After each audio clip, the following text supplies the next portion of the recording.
Hola, ¿cómo están? Bienvenidos a este canal Origen Psicológico. Es un gusto saludarlos. Mi nombre es Adrián. Y antes de empezar, les invito a que se suscriban, le den like, compartan, porque tal vez esta información le pueda ayudar a una persona que vaya a estar en el caso y en las situaciones que vamos a estar platicando. Es una de las cosas más dolorosas, aparte de una separación de divorcio, también es una cuestión dolorosa para los niños.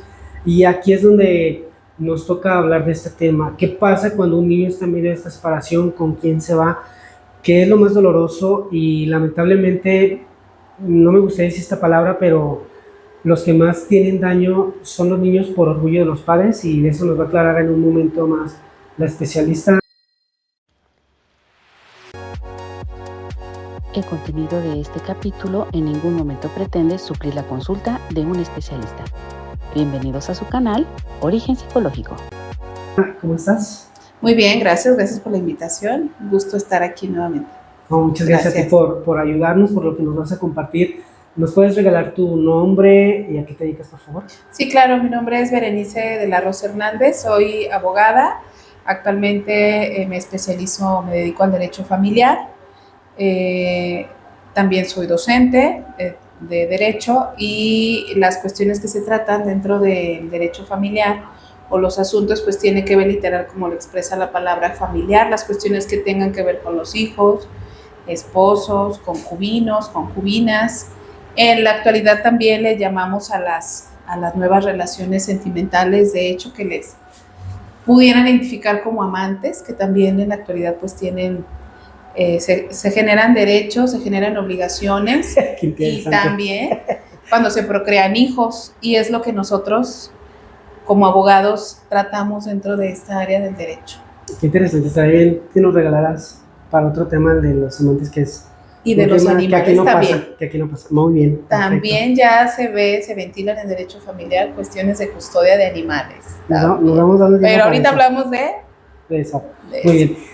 El tema que sigue es un tema, como ya lo dije al inicio, es un tema que ojalá le pudiéramos decir que solamente el niño le va a pasar mal, que solamente el niño se le va a pasar, que solamente es cuestión de tiempo, pero lamentablemente la palabra es un daño psicológico que le va a durar mucho tiempo, si no es que toda la vida.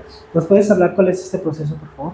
Claro, sí, de los procesos que son muy comunes durante la separación y hay menores de edad, es donde se ve este proceso o estas conductas que se le llama interferencia parental pues porque proviene de los padres.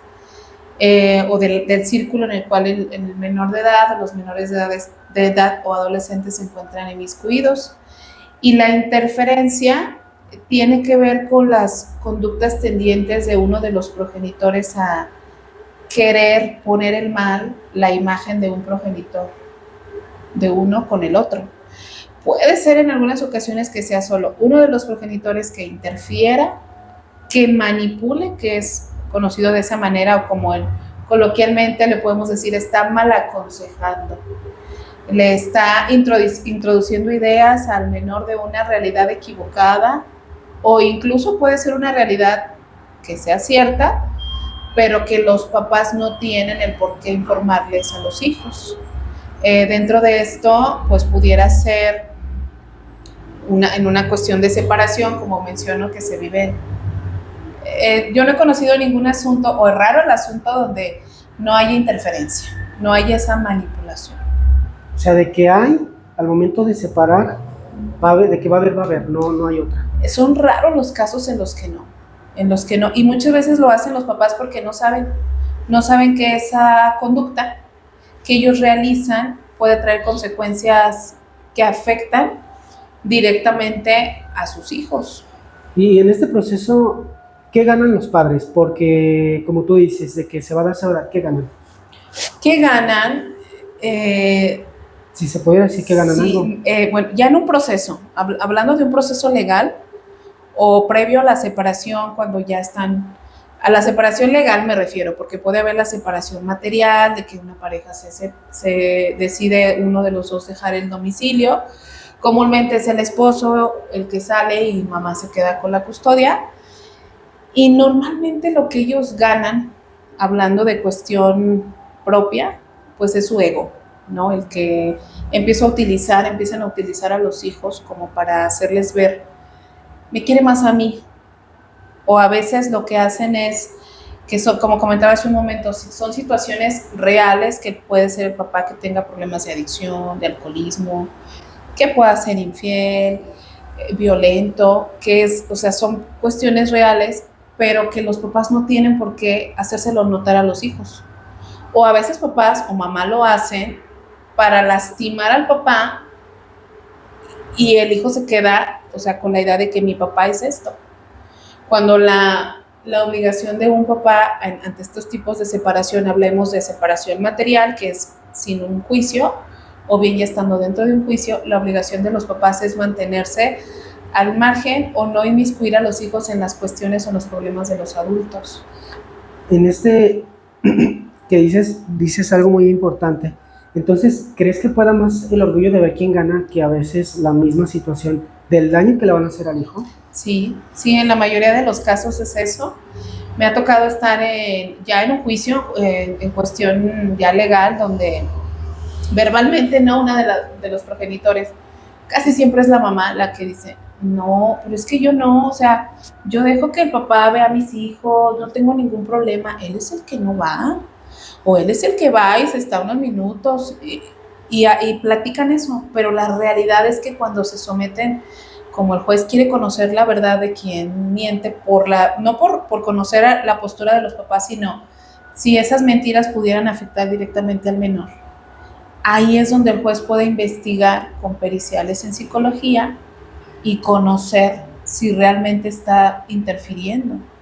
Si la interferencia es esto, no nada más es de estoy mal aconsejando al hijo, le estoy diciendo cosas, tu papá es un borracho, tu papá no me quiere, tu papá no da dinero, tu papá no se dejó, o basta con que no lo verbalicen, que ven a la mamá llorando y el hijo se angustia y entonces el hijo cree que es culpa del papá y lo empiezan a inmiscuir en cuestiones de los adultos. Entonces, la palabra correcta sería manipulación. Manipulación en términos jurídicos o en términos de la psicología, pues sí son conductas. La conducta es la interferencia. Una interferencia es como entrometerse en algo que no debes de manera incorrecta, y la manipulación es eso, el que estás metiendo, introduciendo ideas, estás introduciendo conductas para lograr un objetivo. ¿Cuál es el objetivo? Con la interferencia, alejar al hijo, que gane mi ego. Si yo mamá estoy lastimada, si yo mamá estoy herida o papá estoy herido por las cuestiones que hayan pasado, ahora yo voy a transmitir lo que yo siento en mi hijo. Ahora, en estas situaciones, dices que el papá y la mamá sí son inteligentes y saben lo que hacen, y siento yo que ignoran un poco lo que va a sentir el hijo porque les puede, como ya decíamos, más el orgullo. Hay padres que sepan, pues si yo sé que mi hijo me quiere, mi hija me quiere, y se aprovechan de eso para ir ganando algo así. Claro, sí, totalmente. Ya ante esta situación, pues es una lucha de poder en la que se llegan a enfrentar tanto papá como mamá. Sí saben lo que hacen, sí saben que al usar al hijo pues pueden lastimar, pueden dañar al otro, sí lo saben y se someten a esa lucha que ocasiona en el hijo, psicológicamente pues se llama conflicto de lealtades, o como lo podemos coloquialmente de otra forma decir, se encuentra el niño entre la espada y la pared, porque finalmente pues el niño se llegan a sentir responsables de la separación, llegan a asumir esa culpa que no les corresponde porque creen que los problemas de los adultos es por ellos, y entonces al querer mantener como contentos a los dos, cuando el niño todavía está entre que yo amo a mis padres, o sea que no ha logrado el papá que interfiere desvanecer el vínculo, se enfrenta ante ese conflicto de lealtades. A mamá le dice, no mamá, no quiero ver a papá, no, yo me quiero quedar siempre contigo, y a papá le dice, papá, yo quiero estar contigo, o aunque no quiera lo expresa para no lastimar al papá, pero sí, o sea, sí lo saben, sí saben que en algún momento, bueno, quiero pensar, ¿verdad?, que hablando de que son personas normales y solamente están reaccionando desde la herida y no como una psicopatía, que ya son otras conductas, porque cuando reaccionan desde la herida, pues los papás lo que hacen es, quieren afectar al que les afectó, ¿no? Que es al esposo o a la esposa, o a la pareja, concubino, concubina, pero no reparan, no miden consecuencias que el afectado en estas situaciones en realidad es el hijo, el que va en su vida adulta a llevarse pues esa confusión porque la mamá o papá le plantea una historia que muchas de las veces no es real, que solamente transmiten, como digo, su herida, su enojo, y es esa lucha de poder, no pueden verbalizar, no, yo no, son tus hijos, puedes venir, pero sí lo saben. ¿Y qué sentimientos has notado que manifiestan que puede más que el daño que ya le están haciendo al menor? El sentimiento en los hijos. En los padres, porque hay una lucha entre ellos. ¿Qué sentimientos predominan comúnmente? Sí, es el odio, El odio. Como lo mencioné, la lucha de poder, el ganar, el ego, es lo que se observa, ¿no? ¿Qué sucede ya en estos casos? Que son conductas que por sentido común pues sabemos no son correctas. No son correctas, que ni por medio de los papás, ni por medio de los tíos, porque la interferencia no solamente puede provenir, o sea, de manera verbal por los papás, sino también por lo que los hijos puedan escuchar por parte de los tíos, por parte de los primos. Por todo esto es lo que los hijos se pueden ver afectados. Entonces, para que poner mucho cuidado, a lo mejor el menor, la menor, están en un ambiente donde está conviviendo con su abuela, con su tío abuelo, con su... Ajá, la también familia pueden paterna. interferir. Claro, sí. No solamente es de los padres, también es Sí. de cualquier familiar. Sí, así es. Y esta situación se da, como mencionaba hace un momento, no solo en el proceso legal. Es más frecuente en el proceso legal. ¿Por qué? Porque al ir a un juicio están buscando una parte vencedora y otra perdedora. Pero se puede dar aunque no esté todavía el juicio, y la familia, claro, la familia paterna o materna, pues se va a aliar, ¿no? Con el hijo o con la mamá, y hacen comentarios, aunque sean ciertos, pues son cosas que afectan a los hijos. Ya estando dentro de un proceso que se lleva, uno de los papás sabe, ¿no? Que existe, no saben que se llama interferencia, solamente saben que el hijo con menos frecuencia lo quiere ver, o los hijos. Hay un caso donde hay 3 hijos, uno, el mayor, que ya es adolescente, quiere al papá, ya es más consciente. El mediano es el que es copia fiel de las ideas de mamá. Eres un desobligado, nos abandonaste, cuando no, las cosas pues no fueron así, porque el niño tiene la realidad trastornada por los comentarios que mamá le pudo haber hecho. Esa ya la interferencia en sus palabras. Estamos hablando ahí en ese caso en específico, te puedo comentar que son 3 menores de edad, y yo he podido ver que el mayorcito, bueno, en algún momento pudo haber sido interferido, pero de acuerdo a su grado de madurez mental, emocional, psicológica, él ya empieza a percibir, mamá, estás mintiendo, mi papá no es así. Pero el mediano tiene esa lealtad. Se identifica, tal vez pueden ser cuestiones de personalidad, fue el más débil para poder ser manipulado. Sí, tiene mayor vinculación. Tiene un mayor apego con la mamá. Exacto. O asumió el rol que no le debió de haber correspondido. Tú ahora vas a ser el papá. Y entonces siente esa lealtad, y hablan cuestiones de adultos. Es que tú esto, tú hiciste, y son cuestiones que pues solamente se tienen que trabajar entre papás, ¿no? Y el menor, el más chiquito, ese niño, por más podríamos decir que un niño es más fácil de aconsejar, de manipular. Y en este caso en específico es el niño que yo, en el que he visto que pese a la manipulación o a los comentarios que la progenitora ha llegado a hacer, no ha logrado desvanecer el vínculo. O sea, el niño, en cuanto ve al papá, claro que pudiera haber un apego ahora inseguro o un apego ansioso, el de tengo miedo de que te vayas, ¿no? Pero finalmente existe el vínculo, a diferencia del menor, del medio, que ya el vínculo está desvanecido. Ahora, antes de que se inicie un proceso, porque ya llevan a lo mejor un año separándose, Desde ahí, desde antes de un proceso legal, desde antes de que ya sientan que se van a separar o piensen o vayan a hacer, ¿puede empezar a existir esta interferencia? Sí, claro, le existe desde que puede haber peleas comunes en los matrimonios, en las parejas, o a veces son parejas que nunca han vivido juntos, pero existe la comunicación o la cercanía, pues por el hijo, ¿no? Pero hablemos de una pareja que vive juntos, un matrimonio o no matrimonio, y existe desde ahí que buscan aliados. Porque lo que me he dado cuenta es que muchos papás tienen la idea equivocada de que pueden llevar a los hijos como testigos. Mientras más aliados tenga, en caso de que esto pase, cuando mi hijo diga, mi hijo ha visto, mi hijo ha presenciado. ¿Y cuál es la sorpresa ya dentro de un proceso que ellos creen que sí lo están usando a su favor, pero los especialistas que están en la escucha de menores, desde el inicio se pueden percatar si hay signos de manipulación e interferencia? Claro que ya sería hasta dentro del juicio en el que se puede investigar de que la interferencia la hay, ahora de qué lado proviene, papá, mamá o incluso hasta la familia extensa.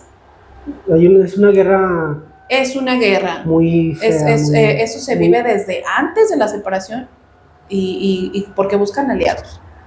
Si buscan, tienen la idea errónea de que no va a ser testigo y mi hijo puede decir no.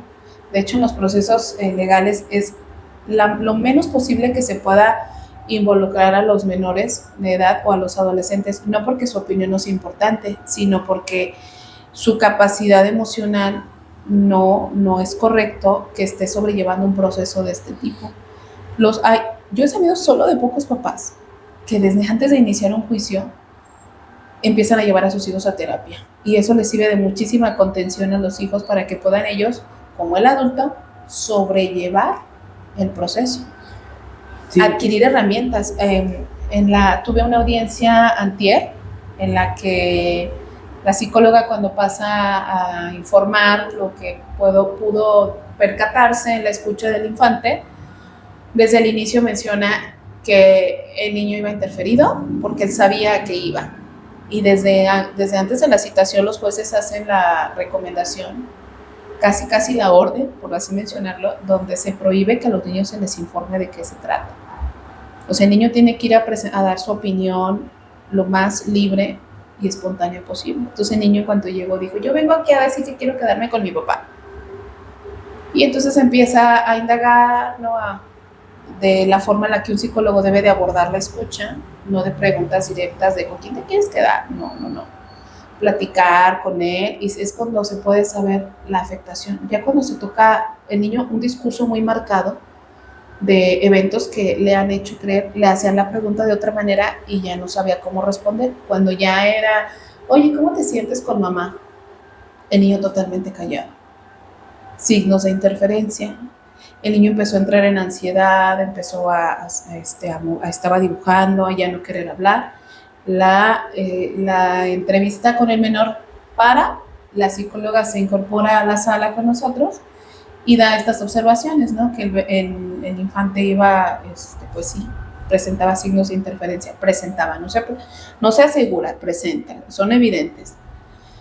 Y en uno de los cuestionamientos, pues lo que yo le pregunto es de qué manera se pudiera abordar pues la demás conversación, ¿no?, que no se pudo tener con el niño, y nos dice que lo importante para que el niño no esté en esta situación de ansiedad, el niño está muy cansado, si el niño está muy cansado, está aburrido, porque le dice: eso ya me lo preguntaste, pero son cuestiones que a adultos le han estado preguntando, no la psicóloga. Entonces ella da la recomendación o la sugerencia en que para que pueda el infante en un entorno así, ya en un juicio, pueda sentirse tranquilo, la recomendación es que los adultos son los que empiecen a tomar terapia. ¿Por qué? Porque ellos van a empezar a adquirir herramientas, habilidades, y da una palabra clave. Lo principal en esto es la voluntariedad de las partes, porque de nada sirve que acudas al taller de escuela para padres, de crianza positiva, de que vayas a terapia, si tu papá aún estás, papá o mamá, en la lucha de poder. El no querer, claro que es un ceder, y por el bienestar de los hijos, es lo que tienen que hacer las partes. Se esté o no se esté en un proceso, es lo que tienen que hacer. A ver, si la estoy regando yo, papá, mamá, en hacer este tipo de comentarios o expresarme mal de la tía, porque estoy lastimando a mi hijo, ¿no? O expresarme mal del papá frente a mis hermanos, frente a la familia, lo estoy lastimando. Entonces eso explicaba la psicóloga. De nada va a servir que acudan a cientos de talleres si no tienen esa voluntad para mejorar conductas. Y pues los más afectados en estas situaciones son los hijos, como digo, antes de un proceso o después. Es más marcado ya dentro del proceso. ¿Qué hace ahí un juez ya estando en un juicio? Al advertir que existen una posible interferencia y que eso va a dañar. ¿De qué manera daña? Psicológicamente al hijo le estás trastornando la realidad, o sea, tiene una idea equivocada de lo que realmente está pasando. Estás hiriendo sus sentimientos, le estás creando una herida ahora de abandono porque tu mamá o papá estás provocando que el hijo se separe, que ya no quiera verlo. O sea, estás provocando, esa es la conducta. El resultado es la alienación. Yo ya, mamá, logré que mi hijo no quiera ver de manera voluntaria al papá. Con esa manipulación. Con esa manipulación. Y los jueces establecen unas medidas para proteger dentro del juicio a los hijos, para que los papás ya no realicen esas conductas. Y creo que dijiste algo muy importante en todo esto que me sorprende tanto. Ya la pareja está mal, ya la pareja está quebrada y sabemos que es más pelea por lo que no pudieron arreglar como pareja, lo quieren arreglar ahí. Así y es. Lamentablemente el daño queda en el menor. Hablaste hace unos momentos de signos.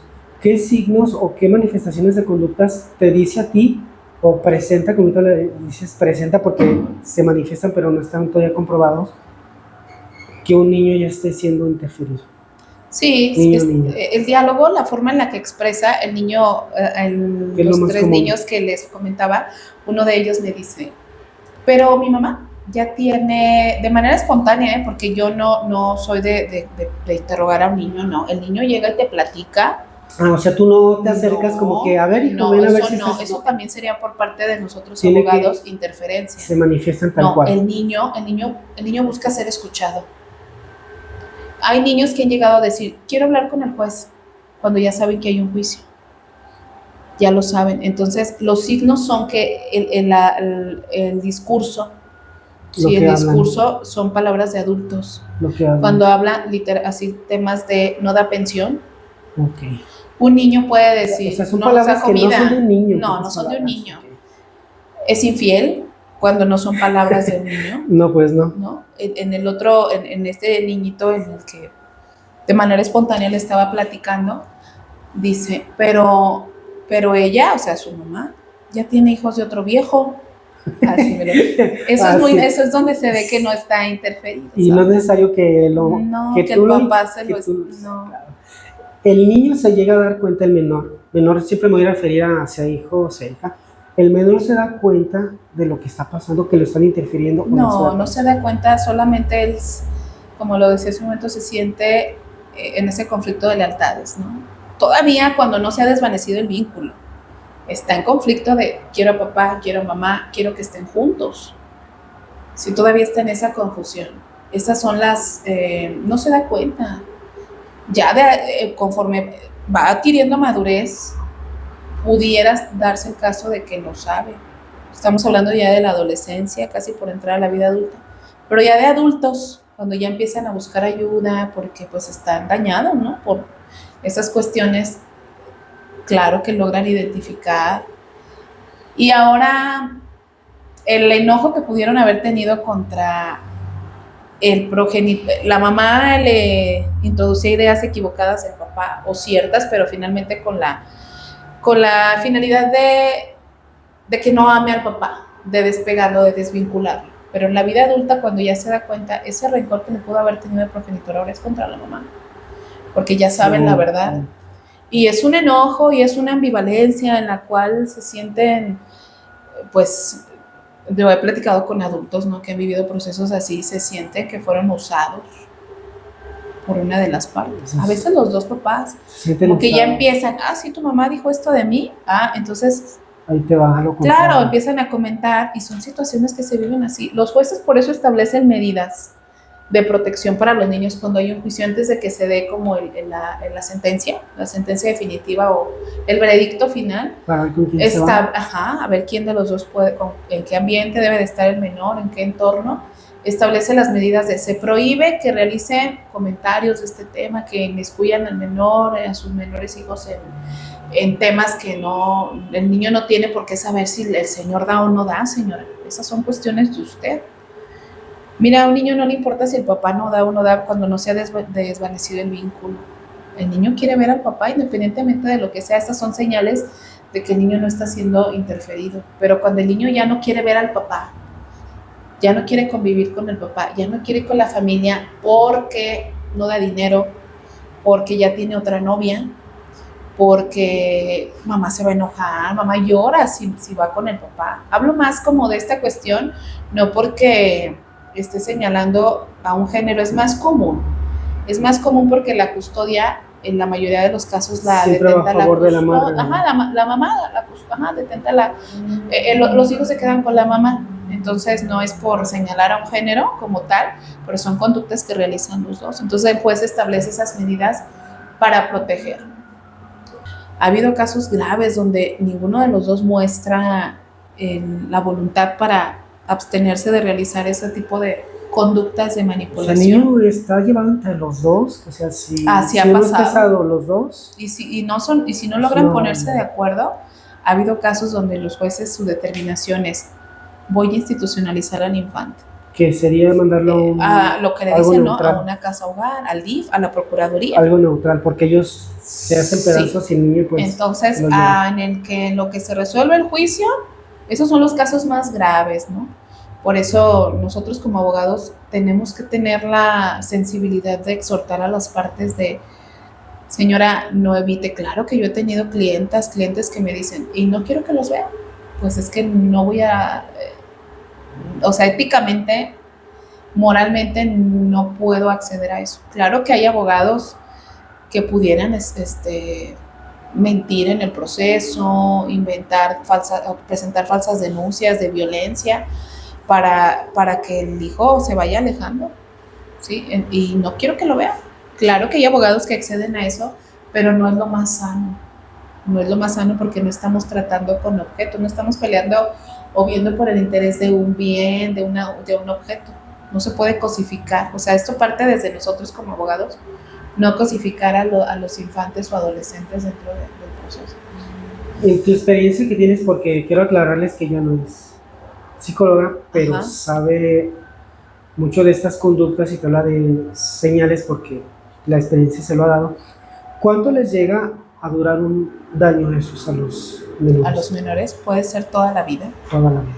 Toda la vida, porque ante la interferencia, que es la conducta, el resultado es la alienación, y bajo la alienación el hijo ya lo asume como una creencia, el que las mentiras, pues, ¿no? De cómo es el papá, y se llevan heridas de abandono. ¿Por qué? Porque a veces son mamás que han dicho, tu papá no te quiere ver, si quisiera, aquí estuviera. Pero son ellas las que a través de los abogados pudieran estar viendo la forma de suspender la convivencia, y claro que llegan a cansar a uno de los progenitores, y los progenitores dicen, pausa, ¿sabes? Pausa. Sí me ha tocado esos, otros no me ha tocado, donde aunque estén cansados, yo quiero que en algún momento pues se sepa la verdad, ¿no?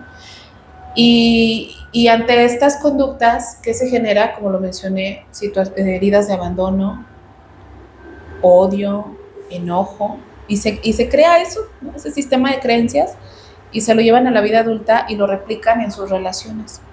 Hay hijos que han llegado a presentar ansiedad, y en su vida adulta pues ya un trastorno de ansiedad, depresión, y es algo que nosotros como adultos, bueno, estos niños que ahora luego ya como adultos lo transmiten a sus relaciones, lo llevan a su vida. O yo he llegado a escuchar de adolescentes que me dicen de estos procesos, yo nunca me voy a casar, yo no creo en los hombres, son unos mentirosos, son eso. O sea, esta separación vincular, por llamarlo así, alienación, causa todos esos estragos. Sí, todos esos estragos. Y eso se sabe, como lo mencionaste, no soy experta en psicología, sin embargo, por el desarrollo de mi profesión tengo que conocer los daños que pudiera repercutir en una persona para en un juicio poder informar a un juez de que lejos de beneficiar que ese hijo esté bajo la custodia de ese progenitor o progenitora, no es lo más idóneo, está afectando.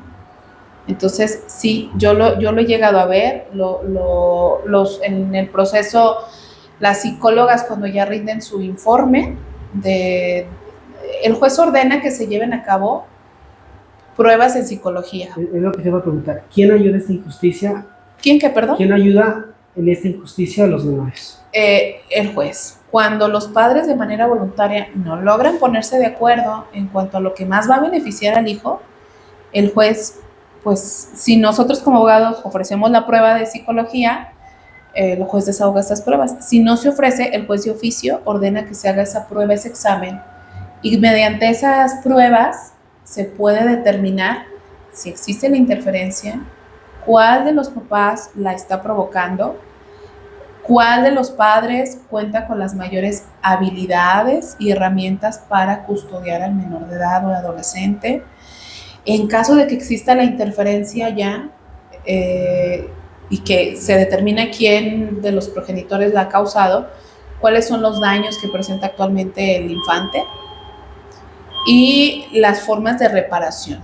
¿Sí? Las psicólogas al momento de rendir su informe dicen: el infante o el menor de edad o adolescente de iniciales tal presenta signos de ansiedad, depresión, ahora ella un apego inseguro, ahora tiene un apego ansioso ambivalente, que bueno, dentro de tus programas yo creo que pudieran explicar este tipo de apegos. Sí, de que sí me quiere, pero no me quiere, pero ahorita sí anda de buena, sí me quiere, pero ahorita no me buena. O el miedo, ¿no? De cuando termina la convivencia o de querer estar con el papá, pero ya cuando que está contigo no quiero que estés, pero cuando se va lo extraño. Entonces son esos daños que se ocasionan y son lo que en el peritaje en psicología la psicóloga determina. El niño presenta estos síntomas. ¿Cómo lo puedes saber? No solo por lo que el niño dice. ¿Cómo se puede determinar la interferencia? Las psicólogas, el juez ordena que se haga la grabación de toda la entrevista, de la entrevista que se tiene de manera verbal con el infante, de las pruebas que se están practicando. Los niños, hay ciertas pruebas que los niños llevan a cabo, adolescentes, de acuerdo a su edad, se llevan a cabo estas evaluaciones, y al contestar se va a hacer la comparación ya en un peritaje de lo de la entrevista con el resultado de del cuestionario, y es donde se puede ver que el niño sí está interferido. ¿En qué momento tengo que pedirlo? Desde que yo ya sé que voy a empezar esta separación y me puedo anticipar a que antes de que llegue el juez y que se interfiera más, porque a lo mejor ya está convencido más de la mamá o del papá, de quien sea, ¿lo puedo pedir desde que se inicia este proceso? No, el peritaje el peritaje tiene que estar ordenado por una autoridad, porque indaga totalmente en la psique de un infante y de los adultos. Entonces, al yo solicitarle a un psicólogo de manera particular, sin medio de juicio, que me practique esa prueba y luego la quiero llevar al juicio, esa prueba puede estar viciada, porque yo la estoy llevando de mi parte. Tiene que ser ordenada por el juez. Para que puede que la prueba que yo le pedí a una psicóloga, un psicólogo que me hiciera o le hiciera a mi hijo, resulta cierta, pero al no haber sido ordenada por un tribunal, no se le da valor probatorio. El juez lo tiene que ordenar aparte, para conocer si existe o no la interferencia como tal. Una son las señales y otra es que el resultado lo arroje. Tiene que evaluar a todas las partes, papá, mamá e hijos. Y si también se ha mencionado que la interferencia es por parte de los tíos, de igual manera se llaman para que sean evaluados la red de apoyo o el círculo en el cual está inmerso el infante. Pero entonces no es correcto que se haga así, porque de todos modos el juez tiene que ordenar en el juicio para que tenga un valor pleno. Tiene que ordenar que se haga esta evaluación. Y si se hace de manera voluntaria y luego se practica, se puede revictimizar al infante. Y es que eso no es correcto. Que esto es lo que te iba a comentar. O sea, tiene que pasar, o sea, por eso hacemos este llamado a los padres, porque el daño se puede alargar más. Sí. Y hasta que el juez se dé cuenta, porque tú en tu ojo desperta, te das cuenta, yo siento, no, ya está siendo interferido. Sí, claro. No, ya está. Los signos de ansiedad. Ya está teniendo este daño, ya está teniendo esta conducta. Tú ya te das cuenta y lamentablemente, ojalá la ley fuera más rápida en procesos, pero no lo es, y el daño es más grande cada vez. Ahora, comentabas de que la perita en psicología hace este proceso. ¿Cómo lo es? ¿Obligan al niño a que les digan su versión o cómo es el proceso? No, primero se hace rapport, que es como para romper el hielo, la entrevista, y para que el niño pues generar esa confianza entre el psicólogo o psicóloga que está evaluando y entre el infante, y se practican las pruebas de acuerdo a la edad que tiene el niño. De hecho, hay ciertas pruebas que, dada la edad de madurez o cognitiva, por ejemplo, de lectura, responde, el niño no va a saber, y son pruebas que no se pueden practicar. Entonces, normalmente son terapias, casi siempre en niños que no saben leer todavía, pues son terapias de juego. A través del juego se puede identificar. He llegado a ver entrevistas porque pues una vez que el perito rinde su informe, están las grabaciones. Y nosotros pues vemos las grabaciones. Yo he llegado a ver donde el niño pues de manera espontánea, cuando está jugando a la familia, ¿no? De cómo se expresa cuando están jugando, la dinámica. Y esos son elementos o herramientas que toman las psicólogas para poderle dar al juez una información. Un perito es un experto en materia. El juez no tiene los conocimientos de psicología para tomar una determinación en cuanto a la interferencia o no. Y la psicóloga le proporciona estas herramientas mediante su trabajo, exhibe las grabaciones y da sus conclusiones. En base a todo el material, en todas las evaluaciones practicadas, la entrevista, se determina o es concluyente que hay una interferencia por parte de tal progenitor. Ajá. O sea, eso que nos dices es muy bueno para los que nos están viendo y están escuchando. No hay manera de engañar a un perito, y si tú estás en esta situación, pues sí recomiendo que... ¿Cómo es que lo tiene que recomendar el papá, la mamá? ¿Cómo le hago para...? Es que yo ya sé, mi hijo no se portaba así. ¿Cómo le hago ya cuando estoy en el proceso? ¿Quién lo tiene que hacer para hacerlo lo más posible? La psicóloga o el psicólogo solo se limita a practicar las evaluaciones, rinde sus conclusiones, evidencia el resultado de manera oral, explica al juez, y nosotros en la audiencia somos los abogados, ¿no? Si es mi perito de mi parte, es decir, mi cliente la nombró o mi clienta, nosotros somos los que le cuestionamos. Perito, usted ya informó que si hay interferencia. ¿Cuáles son las sugerencias? En base a las sugerencias que da la perito, estamos hablando que todavía el juicio no concluye. Nosotros como abogados lo que hacemos es solicitar al juez que, debido a las manifestaciones de que existe la interferencia, se asuman determinaciones que beneficien al niño, o sea, esas medidas para protegerlo. Si hay una interferencia, el juez tendría que, bajo lo que más beneficie, se le llama interés superior del niño, lo que más le beneficie, el juez puede determinar, bueno, pues del resultado hasta este momento, que no es todavía valorado al 100, pero sí hay los hallazgos de la interferencia, determina un cambio de custodia provisional. Puede ser a la mamá, o también puede ser evidenciado que ninguno de los papás pueden contar con esas herramientas, y puede ser el caso de una, pues sí, la institucionalización del infante. O sea, ya llevarla a una parte neutral, ¿verdad? Sí, que sea la procuraduría, y ahí es donde los tíos o los abuelos pudieran entrar en ejercicio en ejercitar la acción de guarda y custodia provisional, sí, para que pues el niño no esté ante esas situaciones. Con todo esto esta información, yo, bueno, tanto a mis clientes como a las personas que nos están escuchando, pues se les invitaría a que tal vez no lo conocían, ¿verdad? Las consecuencias que puede llevar la conducta de la interferencia, Este aconsejamiento, manipulación. de la manipulación, que pudieran ser conscientes en abstenerse de realizarlas, porque no es nada más de ya lo realicé, no pasa nada, no, sí pasa. Y es muy, Las afectaciones son muy emocionales grandes. son los más dañados, porque nosotros como adultos pues ya te en algún separan. momento dicen, o sanas o se te olvida, Ujú. ¿verdad? Pero en un niño, pues no, un niño se Crece lleva, con eso. crece con eso, traumado, Lo trata, se lo heridas. lleva. Te ha pasado personas que ya están separadas, de hecho hasta las dos ya tienen otra familia, y aún así sigan en aconsejamiento de Claro, familia. sobre todo cuando o alguno de ellos no ha superado, sí, no ha trabajado el duelo de la separación y sigue inmerso en la herida. Entonces, aunque ya estén haciendo su vida, me ha tocado clientes así, me dicen, pero es que ella ya hasta tiene su esposo, ya hasta tiene hijos, ahora que yo me casé o ahora que ya tengo un hijo, está pasando esto. Pero es parte de que mi ego herido, ¿no? Yo como expareja no me he sanado y ahora quiero seguirlo transmitiendo y lo voy a hacer a través de mi hijo. Y es que aquí viene lo importante de saber, no se pierdan los capítulos del tanatólogo, del conductivo conductual, que es una terapia, salud mental, está muy interesante. Si trata precisamente esto, el tanatólogo nos dice, mientras no sueltes, vas a seguir con tu mismo daño y vas a seguir llevándote todo eso a donde vayas.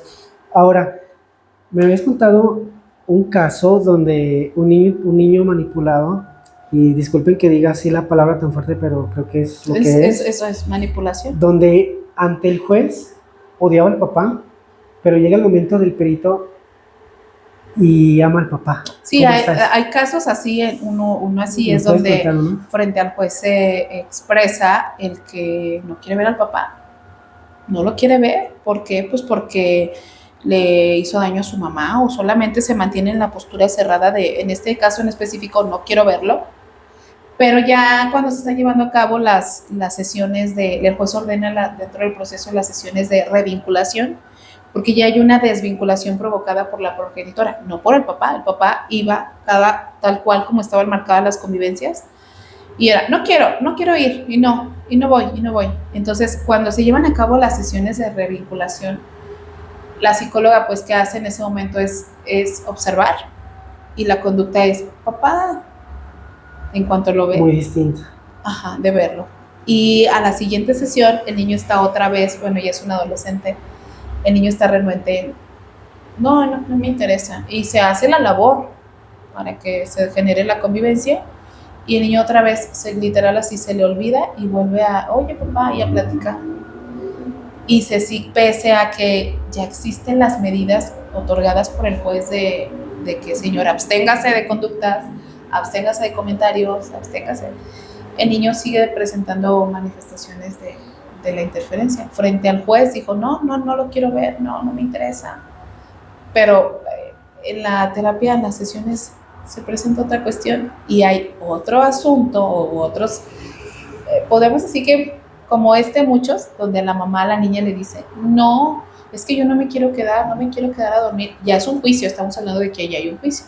No me quiero ir, mamá, yo no me quiero quedar a dormir allá. Ok, vas a tener escucha, puedes platicar lo que tú quieras, puedes mencionar, sin interferir la mamá, porque uno como abogado tiene que dar esas recomendaciones. No tienes que aconsejar lo que el niño tiene que decir, o la niña. Y la niña mencionaba, no, sí, voy a decir el por qué. Y a la mamá le expresa, pues, cuestiones de que no le da de comer, de que, pues, no le hace caso cuando está con él. Y en la oportunidad de la escucha, la niña, cuando le hacen la pregunta, ¿por qué no quieres estar? Pues, callada. No sé. En el peritaje que arroja, la niña se encuentra en un conflicto de lealtades. No hay desvinculación hacia ninguno de los progenitores. No lo hay, pero sí hay ese conflicto en el cual la niña dice, es que si digo que no quiero estar con mi papá se va a enojar. ¿Qué medidas tomó el juez para que la niña lograra identificar la cuestión y si era cierto de que no quería pernoctar en el domicilio del papá? La niña está en terapia. Para sanar. La niña, claro que logró obtener herramientas para poder expresar de manera clara lo que no quiere y lo que sí quiere. Entonces se logró, la niña ya de manera libre manifiesta: no quiero ir, y le expresa el porqué. No me gusta que no me das de comer, de que no me haces caso, de que estás en el celular, de que estás en la tele, de que vas y me dejas a la casa de la tía o de la abuelita, pero ya lo expresa, porque el niño adquiere esas herramientas. Entonces, hace un momento me preguntabas que si se podía antes del juicio llevar a cabo la pericial para saber o conocer el grado de si existe o no interferencia y el grado.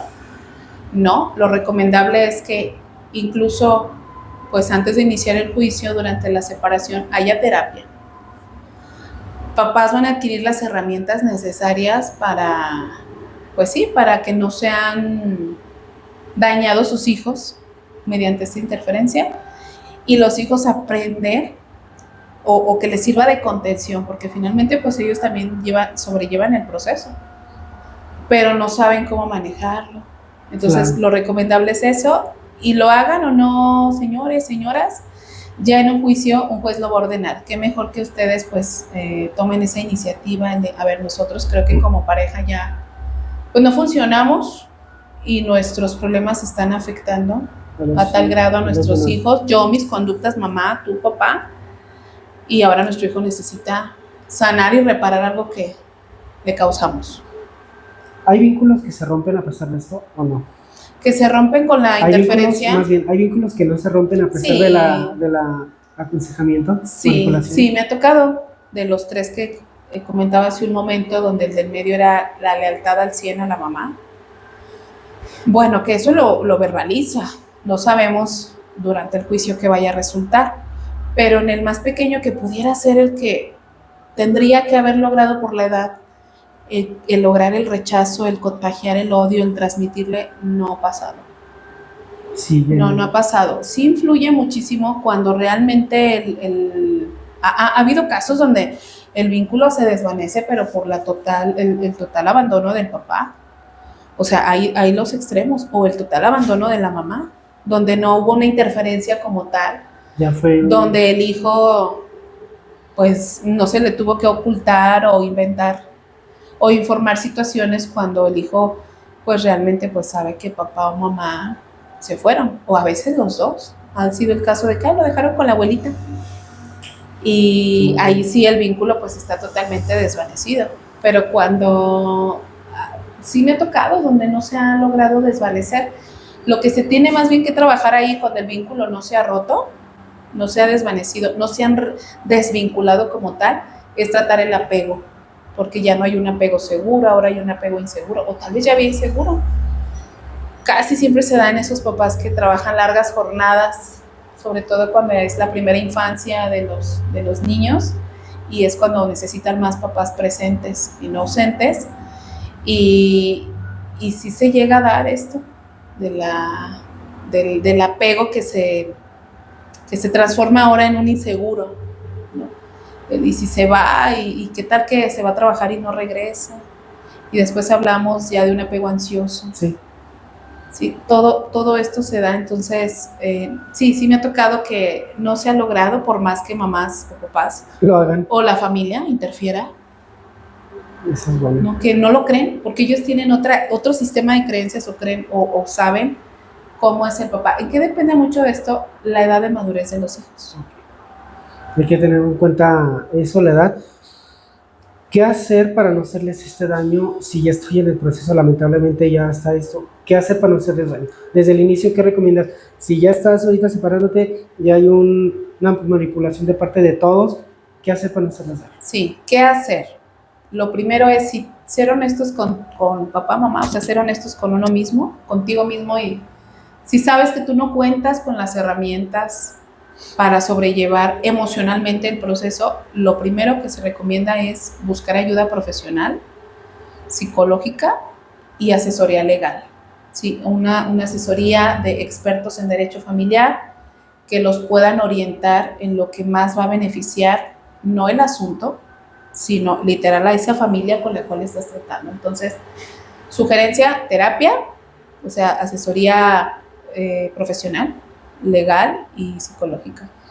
¿Y qué puede hacer el papá para decirle, qué tiene que decirle a su hijo? Hijo, esto es entre ella y yo, y Ajá, claro. ¿qué tiene que hacer el papá? Sí, ¿Qué a ambos recomiendas que padres, le sí, diga? ya cuando está ya la interferencia, el niño está confundido, el niño tiene miles de ideas y dudas, ¿no? Entre cuál es la verdad, la que me decías tú, o la que yo veía, o cuál es, directamente los papás, primero hacerles saber que no es culpa de ellos, los problemas que están atravesando, y que son cosas que van a solucionar ellos como adultos, que como padres los van a amar independientemente de lo que pase entre los adultos. Eso no cambia y no tendría por qué cambiar.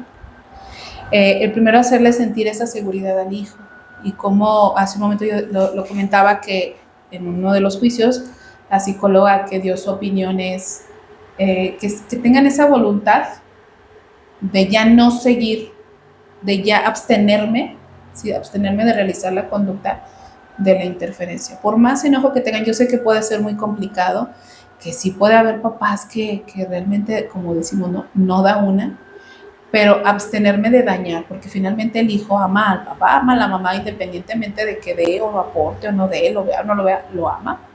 Entonces, esas son las recomendaciones, ¿no? El que se evite dentro de lo posible un juicio en el cual, pues aparte de que es muy, muy desgastante para las partes emocionalmente, psicológicamente, para los hijos, también lo que les conlleva el desgaste o pues sí, el desembolso económico. También es caro. Claro, aunque se solicite la representación que le llaman gratuita o de oficio,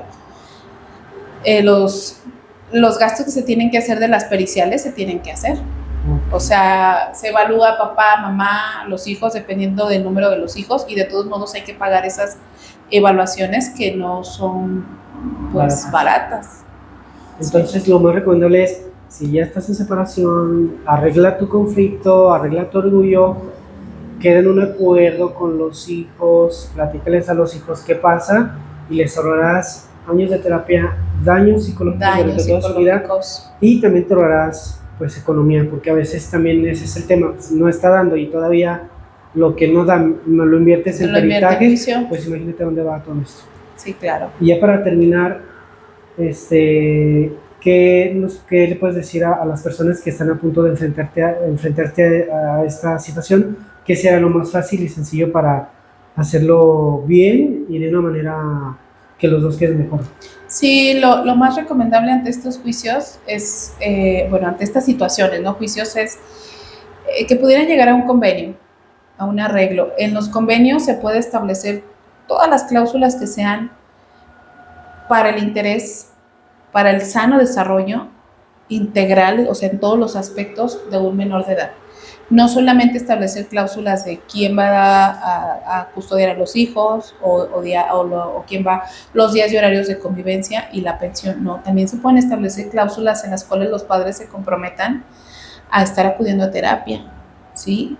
En el que se comprometan a adquirir esas herramientas para no revictimizar, porque ya fueron victimizados los hijos, para no revictimizarlos y pues romper, ¿no? Como a veces lo mencionamos, romper el patrón, porque estos hijos pues finalmente se van a llevar heridas y que van a repetir y que son heridas que se transmiten o daños de generación en generación porque hubo unos padres que no tuvieron la inteligencia emocional ni psicológica o cognitiva de ponerle fin a una situación de esta magnitud, ¿no? Entonces, la sugerencia es esa, que pudieran tener esa madurez ustedes, padres, de arreglar las situaciones como adultos responsables y lo que más va a beneficiar a sus hijos. En el clausulado un juez va a aprobar un convenio siempre y cuando sean las cláusulas que beneficien. Y no nada más decir que se establezcan en el documento el taller o las terapias, tener esa voluntad, el ceder al ego, el ceder a la lucha de poder, sí, que lo veamos desde el punto de vista de no ganar, sino el que si yo cedo ante mi conducta, pues el más beneficiado va a ser mi hijo. Checar antes que nada que si yo cedo, lejos de que se hiera mi orgullo, o lejos de que yo sea el más débil, o lejos de que Exacto. siempre tenga siempre sea el que tenga que ceder. Lo que tenemos que ver es que el niño va a gozar de una salud mental más más plena, más estable en mucho tiempo de su vida y no una inestabilidad toda su vida. Y para terminar, ¿nos puedes dar tus datos por si les quedó alguna duda o quieren una consulta? Claro, sí, claro. Mi nombre es Berenice de la Rosa Hernández. Mi número de contacto es 477-473-6899. El correo bedelarosa@hdz@gmail.com. Mi página de Facebook es DRH, Despacho Jurídico de la Rosa Hernández. Así me encuentran en redes sociales. Y pues me encuentro ubicada en Boulevard Adolfo López Mateos, 434, Interior 1, en Colonia Obregón. Aquí en Guanajuato. Tomo los datos, los dejo en la descripción. Y no olviden suscribirse, darle me gusta, compartir si les está gustando el contenido. Nos vemos en el siguiente episodio. Muchas gracias. Gracias.